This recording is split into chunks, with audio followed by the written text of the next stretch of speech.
Hello everyone, this is Ruchika Sharma, your economics teacher. Let's continue learning chapter 1, the story of village Palampur. In the last lesson, we had studied factors of production and economic activities of village Palampur. Since farming is the main activity of majority of the working population of Palampur, today we will learn more about farming practices undertaken in Palampur. So, topics for today are number 1, ways to grow more from the same land. Number 2, will the land sustain? Number 3, how is land distributed between the farmers of Palampur? Let's go through some important points of farming first. Firstly, multiple cropping. Multiple cropping refers to the system of growing more than one crop on a piece of land during the year. Then we have subsistence farming, which is the most common practice in India. That is the farming under which crop is grown for self-consumption. Farmers are not producing crops to sell in the market. On the other hand, opposite of it is commercial farming, that is when crop is grown for selling in the market so as to maximize profits.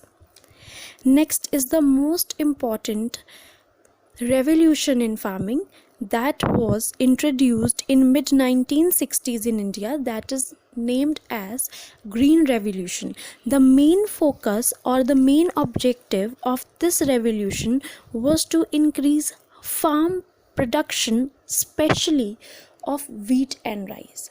One more term that is used in farming is productivity. Productivity refers to the production per hectare of land.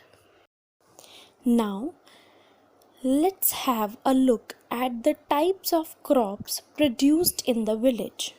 Both Kharif and Rabi crops are grown in Palampur. Let's understand both in brief. Kharif crops are grown during rainy season, and Kharif crops like jowar and bajra are mainly grown in Palampur. Whereas in winter season, Rabi crops, wheat is grown. In between these two seasons, potato crop is produced between October and December by Palampur farmers. Sugarcane is also cultivated once a year in the village Palampur. In the last lesson, I have already explained that all the uncultivable land has been converted into cultivable land in Palampur. Therefore, alternative ways are to be adopted to grow more from the same land. Methods used by farmers of Palampur to grow more include multiple farming and modern farming methods like HYV seeds, chemical fertilizers, pesticides, well-developed channel of irrigation, etc. Let's find out irrigational facilities available in India. Even after more than 70 years of independence, only 40% of the total cultivable land is irrigated in India. And these cover only riverside and coastal regions of the countries. On the other hand, multiple cropping is done in Palampur as a way to grow more. Jowar, bajra, potato, wheat and sugarcane are the crops grown in a year in the village. Therefore, multiple cropping has already been used by the farmers of Palampur and most of the farmers in India as an alternative way to increase farm production and productivity in the country. One of the most effective way to increase farm production is adoption of modern farming methods.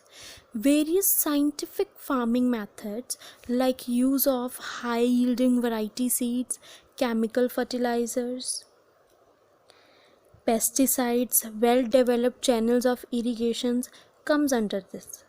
Moreover, modern machines like tractors and threshers for making plowing or harvesting have been used by various medium and large scale farmers in Palampur.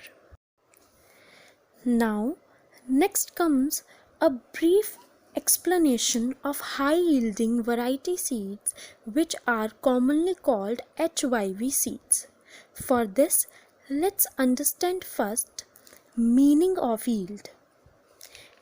Yield is measured as crop produced on a given piece of land during a given season. As compared to traditional seeds like cow dung or any other, HYV seeds produce much greater amounts of grain.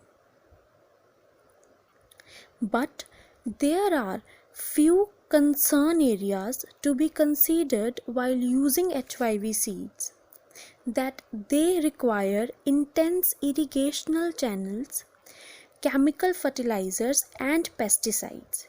Use of these put an alarming question on soil fertility and soil health. We will discuss this later on in detail, that how modern farming method cause loss to land. This picture shows the significant increase brought in the farm production due to the adoption of modern methods of farming. Productivity has increased from 1300 kg per hectare to 3200 kg per hectare. Increase in productivity reflects increase in gross production and self-sufficiency in Palampur. Now, question arises, if we continue over exploitation of the natural resource, then will the land sustain? As already mentioned, modern farming methods have overused the natural resource based.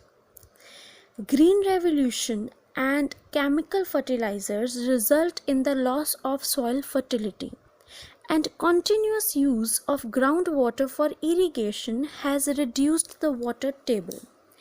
Therefore, focus on sustainable development could save our natural resource. Sustainable development refers to the use of natural resources, keeping in mind the needs of future generation, and it is the type of development without depletion of natural resources.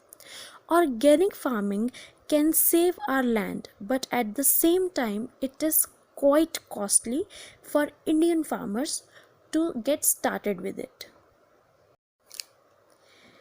Last topic of the day is land distribution system in Palampur. Undoubtedly, this is highly unequal in Palampur. Out of 450 families, 150 families have no land for cultivation. They are involved in farming as landless farmers or as farm laborers. 240 families cultivate small plots of land whose size is even less than 2 hectares. 60 farmers and families cultivate more than half of the area of the village. Thus, land distribution system in India as well as in Palampur is equally unequal. So, today we had studied in detail farming, main economic activity of Palampur, farming methods used in Palampur and their consequent challenges. Students, few questions are given in worksheet. You all are directed to do them, and solution of previously given worksheets are also provided today. Keep learning, keep growing. Thank you so much.